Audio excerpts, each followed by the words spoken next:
Hey everybody, and welcome back to the channel. I am Steven, and this is Northwest Small Batch Brewing. And today, quick video. I just recently made my very first hazy IPA. I'll put a link up there if you want to check it out. Generally, I'm not an IPA guy, but it turned out to be one of the best beers I've ever made. And so here I am drinking a local Deschutes IPA. Well, there you go. So here's the deal. When I was researching, how to make that beer, a hazy IPA, I came across all kinds of information, and none of it was consistent. So this is a little bit of a video to say, like, how does dry hopping work? Like, how should you do it? And well, here's the questions, right? Do you add the dry hops during your primary, like right during primary fermentation, right at high Kreuzen they call it? Or do you wait until halfway through? Do you do it at the end, right before you, keg it or bottle it or whatever? Like, when do you add them? Another question is, how long do you leave them in, right? How long do you leave the dry hops in? Because if you add them at the beginning, how do you get them out?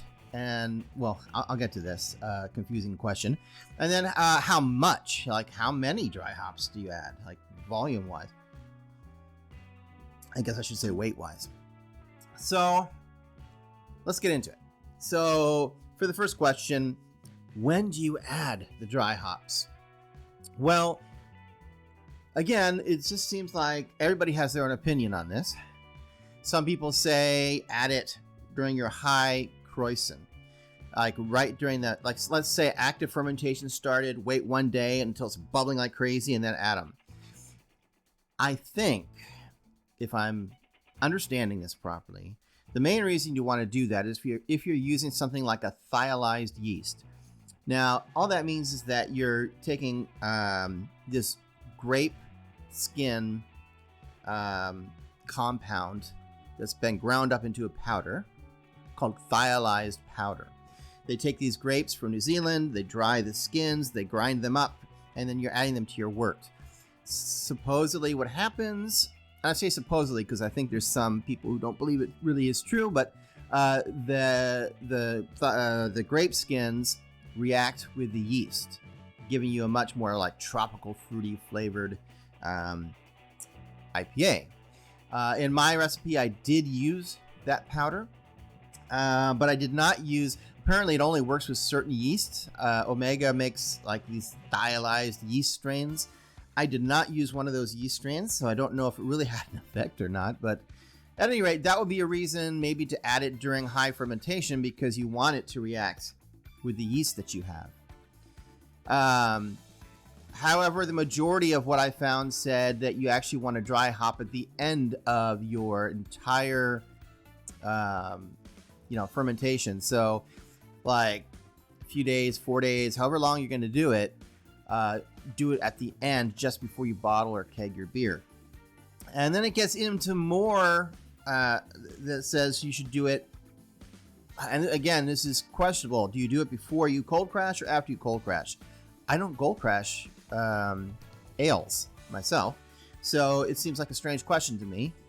But if you're moving your, beer into a refrigerator, or kegerator, whatever, right? Then there is the question of if you start to chill it down, there is going to be a change in pressure, and unless you do what I do and put it on your keg and put CO2 pressure on it, you're going to end up sucking in oxygen, which could react with the hops, and so they're saying to cold crash it first and then add the dry hops.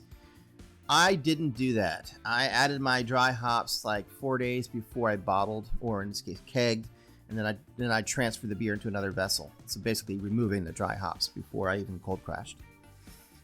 So those are the options anyway. There doesn't seem to be a consensus on to which one is right or wrong. How long do you leave the hops in? Now I had read 3 to 4 days.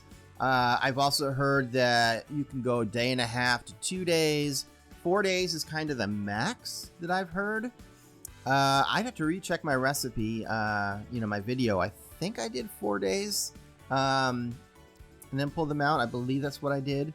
But yeah, so I guess the point is anywhere from a day and a half to 4 days. And then of course, if you use something like cryo hops, I use cryo hops, so I felt pretty comfortable leaving it the entire 4 days, because cryo hops, they remove a lot of the outer green leaf part of the hop, and that's the part that can kind of get vegetal and not taste very good.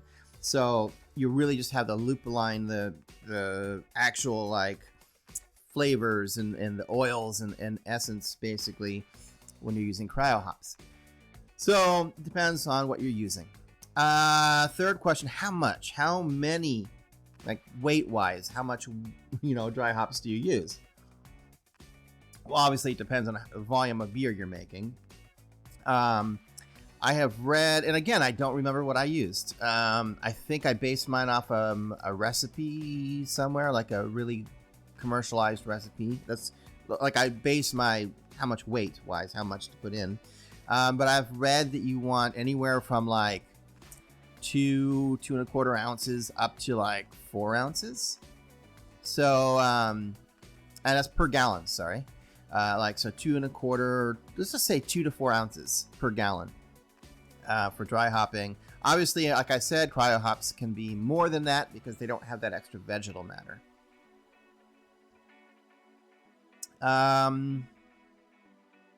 Gosh, there was other things I was thinking of, but I think that hits all of the notes.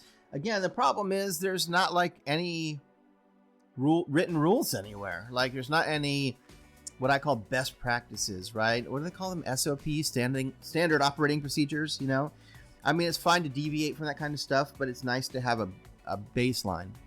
And unfortunately with dry hopping, I mean, there's a little bit of a baseline, like how many dry hops you should use, how long you should dry hop.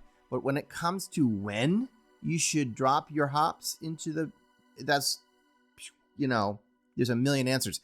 There's also people who say, dump your yeast before you dry hop. Well, I didn't do that, and it didn't seem to have any adverse effect. But and the problem I have with that is if you dry hop during the active fermentation, like right near the beginning, and you drop your yeast, remember, yeast puts off things, chemicals, gases that make your beer not taste so good. But the nice thing about yeast is when it's getting ready to finish and go back to being dormant, it reabsorbs all those off flavors that would have been in your beer. So if you drop your yeast cake out early, you're removing that chance for all that yeast to reabsorb the off flavors, in my opinion. So I don't like the idea of dropping the yeast before, early on. If you're dropping it at the end so that you can reuse the yeast in another beer, totally get that. But just for dry hopping, I just don't think that's a good idea. Tell me what you think. Maybe there's something about how dry hops react with yeast. That's an issue that I haven't, researched and come across. But at any rate, I hope that helps if you're thinking about making an IPA or wondering about dry hopping, because these questions came up when I was making mine and there weren't any real clear answers. So that's what I found out when I was looking into making my first hazy IPA. So at any rate, I'm glad you stopped by. I'll be back in another week for another video, and until then, keep on brewing.